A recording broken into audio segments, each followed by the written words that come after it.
Some of you may not be aware of the ribbon interface in later versions of AutoCAD. What you'll notice at the top of the screen is you now have a ribbon rather than the traditional toolbars like you used to have in the AutoCAD Classic view. So let's have a look now at the ribbon and what it actually does. You'll notice I've got a ribbon interface drawing set up, and that's sitting in our demo project. And what we're going to do is go straight up to the top of the screen, and if I hover over the panels on the ribbon, you can see that they highlight. What you've also got is at the top of the ribbon, you have your tabs. So you'll notice there, project, schematic, panel, and so on. Now they don't have to display as panels. If you go along the ribbon, along the tabs at the top, just here, I can click on the little flyout menu, and I can minimize just the tabs, like so.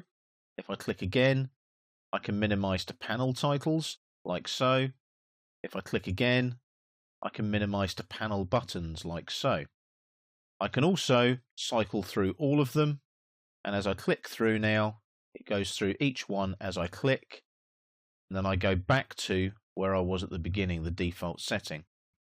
So I can go back to the Home tab now, and you see I get all of my Home panels like Draw, Modify, Layers.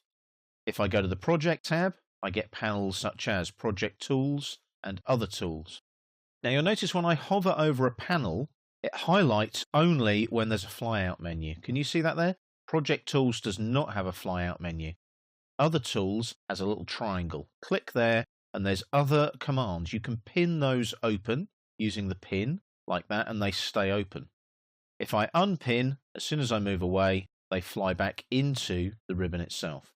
Let's go back to the Home tab on the ribbon. The reason I say that is the panels are slightly smaller and a little bit more easier to manage for the next thing I'm going to show you. The ribbon itself is made up of these panels which, as you can see, have the regular icons like line, polyline, and so on. Hover over any icon, you get a flyout menu on what that command actually does. As you move away, the flyout menu disappears.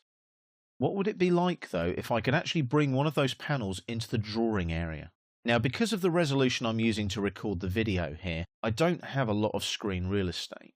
But let's say I had a super duper dual screen 27-inch screens set up on my desk. What I could do is have my panels in different places on those screens.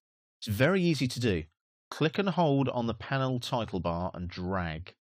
And you'll see now that my draw panel, when I release it, is now in my drawing area. If I hover over the title bar now, I get these little icons appear here. So I can return the panel to the ribbon, or I can actually toggle the orientation so that the flyout comes out at the bottom, or if I move away, that'll go back in now. If I toggle the orientation again, the flyout comes out to the side. Very, very useful if you've got lots of screen real estate and you want to keep that draw panel open to draw some objects on your drawing. What happens though if I go to a different tab on the ribbon and I want to return my draw panel to the ribbon? Click on the icon there on the sidebar, return panel to ribbon.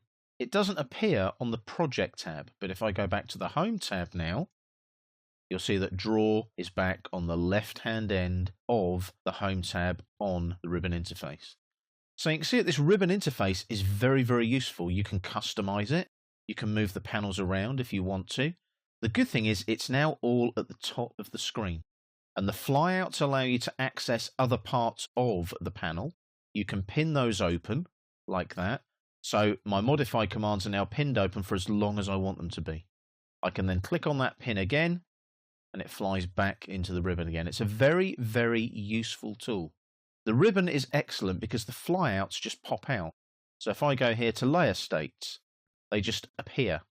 I don't have to worry about a dialog box and closing a dialog box anymore. If I click away from that flyout, it goes back into the ribbon again. Very, very useful, very, very easy to use. For those of you that haven't used it before though, just take care, be measured, and look for the things that you need because they might be in a slightly different place to what you're used to if you've been using the AutoCAD Classic interface with the original toolbars.